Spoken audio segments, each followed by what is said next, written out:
Hello everybody, my name is Shatnus, and welcome to This Week in Mythic Plus.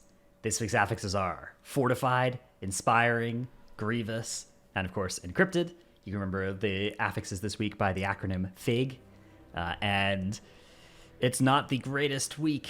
It's not the greatest week out there for Keystone pushing, especially after the last few weeks. So a quick look at the calendar here. We're kind of entering a little bit of a drought of push weeks. You know, we came off of Bursting Storming, Raging Volcanic. Now we've got Inspiring Grievous. Next week, Spiteful Necrotic, Bolstering, Quaking, Sanguine Storming. So it's a little rough for the next month or so before it picks back up into stuff like Bursting Volcanic Tyrannical, when that's another good Tyrannical push week. If we make it to there and Season 3 is still ongoing, which is actually kind of a question mark. I don't know when they'll put Season 4 on the servers.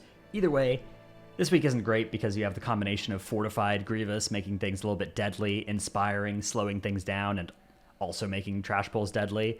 And then Grievous boss fights can also still be pretty deadly in a few dungeons, so you can't just take everything off of single target for this week. So, what are we looking at in dungeons in particular? It's always a good idea to go through any dungeon you're planning to do and just quickly check which mobs are inspiring. MDT is obviously really good for this. Just make sure you set it to an inspiring week, and then you can see all of the inspiring mobs and come up with a plan. But I will now give you the quick spark notes on which the most annoying inspiring mobs are in every dungeon. Generally, your best option is CC the inspiring mob, deal with it later. There are a few spots where that doesn't even work particularly well, though. One thing you really want to watch out for in DOS is this High Priest. This High Priest starts next to these two Devoted, and these Devoted don't move. So if you come in and you CC the High Priest, that's not going to work. The Devoted aren't going to be movable. So what you actually need to do here is, you could grip the High Priest, you could knock the High Priest, you can nuke down the Devoted before they finish their cast, or you can line of sight the High Priest by pulling it and then line of sighting, and then it runs towards you, and then you can hit the Devoted and stun them and stuff. So a couple different ways to deal with this, but the usual strategy often falls apart here if groups just kind of run in, so don't do that.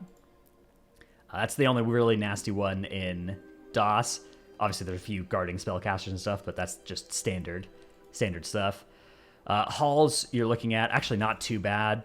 Main thing to note is that almost all the inspiring mobs are Houndmasters at the start of the dungeon, so it's actually kind of not bad that they are, because those things just stay out of the pack anyways if you need to. If you've got casters in, you can just leave the Houndmasters free casting outside for a little bit. The Houndmasters do jump in and cast Rapid Fire, so that can happen, but even if these mobs are free casting a little bit, tanks are usually durable enough to withstand it. So not a dungeon to worry too much about.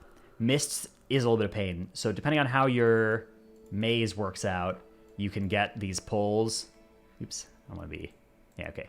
You can get these pulls where Tenders or Shapers can be guarded by Inspiring. These mobs require a little bit of finesse. So Tenders do Nourish the Forest. If this goes off, everything's going to heal for a lot. You can instantly Arcane Torrent, instantly Mass Dispel, and they won't do anything. So if you have an Arcane Torrent or a Mass Dispel in your group, you just run into these pulls, although this one in particular, the double Inspiring Tender, it's going to cost you 2 Torrents or 2 Mass Dispels unless they perfectly synchronize their casts. The Shapers, not too bad. They just do Bramblethorn Coat, which when you DPS through that shield, it's the thing that roots everybody. You can purge this, though, on whoever it goes on, and that also makes it not do anything. If you don't have access to either of those, you could consider just CCing the Inspiring Mob in these pulls, or knocking it out and landing your kick. The other thing that sometimes catches people off guard is obviously the Guardians in these pulls will buck and Rampage. Usually, a lot of groups will stop this, although you may already be used to groups that don't stop this, but if you are, just obviously if it's Inspiring, you're not going to be able to stop that, so care. Plaguefall, not too bad on Inspiring. A couple somewhat annoying mobs towards the end. This pull, the Sniper is going to get its Call Venom Fang off if this Defender is in there. Kind of a pain. Not the end of the world. The big thing about Plaguefall is just Fortified or Grievous bosses can be kind of nasty, so treat it as Tyrannical light. Sanguine Depth's kind of a huge pain, actually. There's a bunch of packs. This one, that if you have Inspiring in there, that mobs start being really annoying, but I mean, yeah, you could.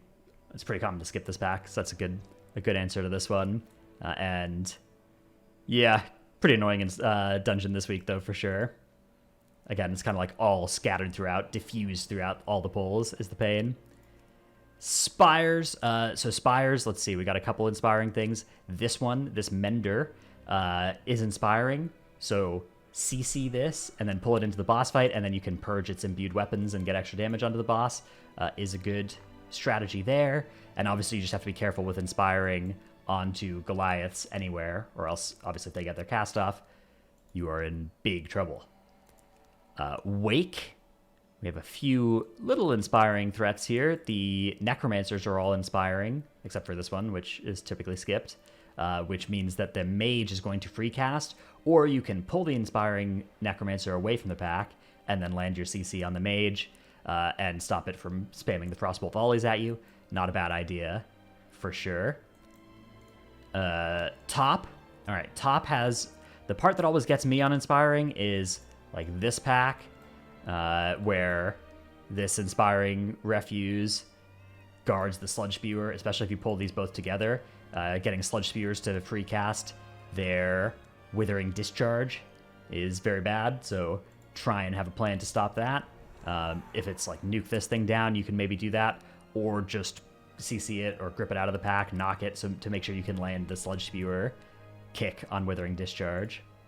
And then the Tazaveshes, the big thing about the Tazaveshes is in this area, I don't think they're all mapped properly, but some of these scale binders are inspiring, or are inspired. So you want to CC the inspiring Murloc, pull the pack, stun the first fish stick, and then pull in the inspiring mob. Usually Murlocs don't get 2 fish stick casts off if you stop the first one, so that's usually a safe way to handle this. All right, that's a quick look at how the dungeons are looking this week. Have fun in your keys. It's a little bit less, again, lower key levels than last Fortified week, even probably more annoying than last Tyrannical week, but not the end of the world, so it can still be good fun to go and do some keys. Thanks for watching. See you in the next one. Bye.